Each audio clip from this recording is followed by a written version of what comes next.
Hey, happy Friday, everybody. What a week. A lot of volatility, a lot of movement, and in the end, it barely moved. You can see some percentage changes here on the week. You can see, I think this is the Dow right here, a little more than 0.5%. But look at the S&Ps. These are the S&P sectors. So as we look at these, we see where things have been and where they are now and where they might be going forward. So starting with the S&P 500, the week started down inside day back up, and today prices moved up to resistance and couldn't move much further. They're stuck there at resistance and the flat 20 MA. However, it gives us a clear breakout area if prices can clear there, and from there, well, we'll see if they can move up toward the old highs. Industrials just marked time back and forth. Technology was a leader, but down and back up. Communication services have broken down. Had a beautiful base that was occurring there a couple of weeks ago. It looked like they could break out, and down it went. And so it's just in the middle of resistance and support. There's just nothing to do. Financials did really well. Maybe that's in anticipation of this coming week where we're going to get on Wednesday FOMC projections and interest rate decision from the new Fed chair. So that is going to be a big event to hear what he has to say at his first interview. XLF broke out. So this was going nowhere for well over a month, about 2 months. It broke out. That projects a move higher. It's above all the moving averages. Materials, which have been flip flopping back and forth, got back to the top of the range. It's too whippy for us to do anything with, but it's improved, so that's a positive. Consumer discretionary, another whippy back and forth chart. There's lots of them out there. So while we hear and we'll take a look at certain sectors making new all-time highs, you can see for the most part, all of these sectors are just marking time. Defensive, consumer staples, whip down, whip up.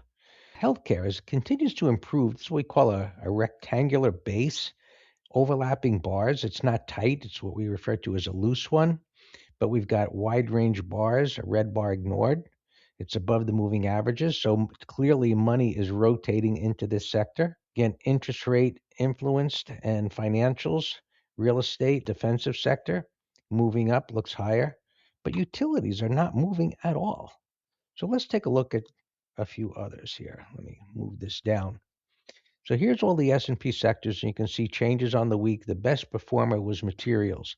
Whenever we look at reminder with percentage changes at the end of the week, I always look at the end of the week to see what percentage winners there were and or losers. There were no big losers last week. Overall, it was a week, as you saw on the charts, that marked time. So materials was the best performer, a 3% gain, but it went from about the bottom of the range to the top of the range. Overlapping bars, opposing pivots. We often look at the 65-minute chart to see if there's opportunities, especially when a daily chart reaches an area of major support, to see if it begins to bottom out there. This is not what we're looking for. It's too loose. But as we look within the sector, you can see these are the stocks within that sector. What's the best performer on the week? It's a chemical stock. It went down to the 200 and it flipped back up. This doesn't give us a swing trading opportunity. And so as I look at these, and then again sorted by weekly percent change, I could then look for bullish bars or bearish bars or percentage from the moving averages. I got many different scans in here, one, two, threes, bullish and bearish. But percentage change on the week is often a starting point to see what outperformed the best and what underperformed, looking for stocks that are relatively tight in range or form patterns. Something like steel, which has been doing well. You might look at, I mentioned this one earlier in the week when it had pulled back here to the rising 20 NUE, and this was found by seeing what was doing well percentage wise on the day, on that particular day. And so we've looked at the different sectors in the S&Ps, and as I mentioned, most of them are going sideways. They're not doing a whole heck of a lot. Energy, of course, is in the news. What's going to happen? Is this war actually going to end? We've heard how many times over and over again that the deal is there. It sounds like it's really there this time, but let's hope it actually comes to fruition. And if it does, what we should see is a sector like this break down below support. If we look at oil, we see it's already rolled over, but the sector and the stocks have not yet. So they're not totally convinced, and you can't blame anyone from not being totally convinced the way things have changed on an ongoing basis, sometimes from morning to afternoon. But this is a great start to see a close below this neckline that looks like it's going to project down. And we'll see what happens over the weekend and into next week. This should continue to move lower down toward that major support and that 100-day moving average.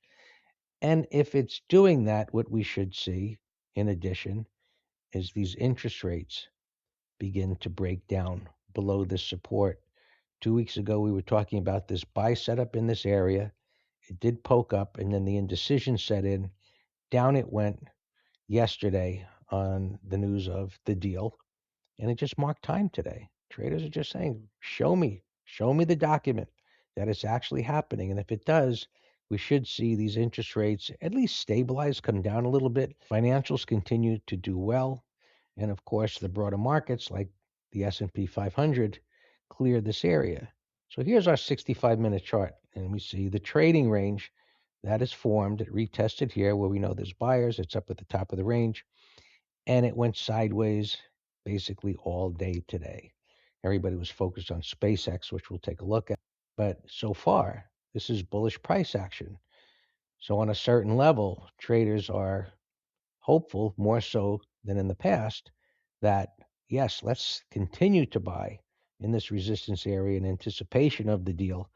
And then prices will push up above these highs, up toward this next level, this unfilled gap. 7,500, which will be a stopping point because so this is a whole number. 7,600, which is lined up with that prior congestion area. Within the S&Ps, semiconductors again, and the equipment and materials sector has done the best. This is moving up new all-time highs. They even had a 10-to-1 stock split on this week. Disk, new all-time high. Applied materials and other equipment and materials, new all-time highs. Intel got a couple of upgrades. And it's just been a whippy consolidation, but certainly improving. LRCX, equipment and materials, that's the best performers in the semiconductors. One got bought on a gap down this morning. So did this one.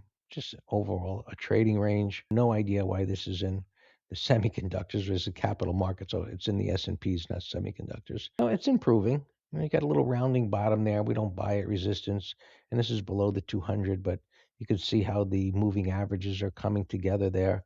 So this is certainly one that's moving, and I'd like to look at that on the weekly time frame. As I condense the data, I can see this consolidation, wide range up bar, wide range up bar. This is what I call a 1, 2, 3 continuation pattern. Now, I prefer the 200 wasn't lurking up above, and this was in an uptrend, which would be great. And it is lined up with a whole number of 100 and resistance. So it's not likely to just move up with relative ease because of that. Others might see what is happening within them. Healthcare, I told you, had this consolidation. So it got a little extended and it didn't pull back. It didn't pull back to that minor resist support area. It held, and that's bullish. So you want to see, does it move up? What did great on the week percentage wise? Well, it moved up strongly, too far, too fast. Another pattern that would have been very nice in this area. The healthcare plans, they've been on fire lately, moving up. Baxter moving up. And you know what? Let's just see if there's anything that is pulled back toward the 20 MA. If I sort this by percentage from the 20 MA and look for stocks that are with a flat number like this, Bristol Myers, I'll find things near the 20 MA, but this is in a downtrend. Near the 20 MA, but in a downtrend. Same there, same there. And I could show you scans where I have others where we could find touching the 20 MA, but then in uptrend, then we'd be getting into a long, long video and something I have to do that cover subscribers in our advisory letter. Well, here's one. It's not a quality pattern, but you had a nice move up. It's pulling back toward the 20. It needs to do some work, meaning consolidate there. The 65-minute chart is in a downtrend. It would have to go sideways for a while. This is how we utilize multiple time frames coming together, but it could be one to keep an eye on. I'll just set an alert above these most recent highs to see if it can move back up. But you get the idea. Finding strength in individual sectors, look at the stocks within the sectors, which sectors are doing the best, which is doing the worst. Some others here that we're keeping an eye on. Let me just type one here that here. This is one of the ones that we really like. Bug cybersecurity. You can look at the stocks within there, pulling back. This one's a little bit below the 200, but this is another one. Hack intersecting the 20, but the 20 is rising, and you can see a little consolidation there. It's a little whippy on the 65-minute, but it's improving. It's in an uptrend, and it's one that could certainly move up. IGV. This one is down a lot, but on software, which is on the 50, and incredibly, no interest in Microsoft whatsoever over the last 2 weeks. Institutions just continue to selling it. It's beginning to bottom out. This is one of the ways that we look at a stock that has been pounded down. This one isn't on a significant support yet, but just to present the idea, something that's down a lot begins to stabilize.